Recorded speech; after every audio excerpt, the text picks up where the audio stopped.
Hello everybody, welcome back to the HardReset.Info channel. In today's video, I'll show you how to fix touchscreen not responding on your INFINIX Note 60 Pro.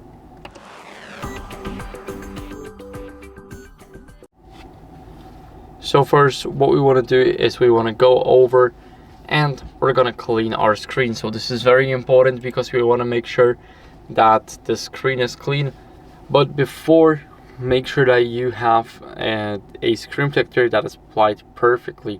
If it's not applied perfectly, then remove it and then clean the display. But first, you want to make sure that it's not going outside anywhere.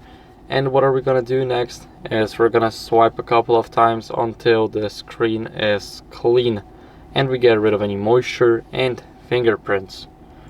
Now what are we going to do is we're going to go over and restart the device to refresh the system. So we're not going to do that the normal way. We're going to press and hold the power button. Sorry, not press and hold the power button and the volume up button. Oh, I disabled it. So it's either the power button and the volume up button if you did not disable it, or it's just holding the power button and ignoring the AI assistant. You can click restart and then tap to restart again. Also make sure that you confirm it, and as you guys can see now, it's restarting. So it's either one of those, and I'll see you guys once it restarts.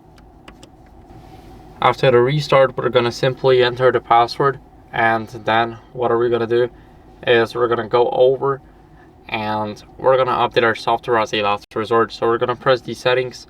Now click on the INFINIX Note 60 Pro right at top here, click check for updates, and my software is up to date. I can double check, but if yours isn't, then I recommend you updating. It's very important so that you don't have any old glitches on your device. And that's it for the video. So I hope it was helpful. If it was, then leave a like, subscription, and a comment, and I'll see you in the next one. Bye.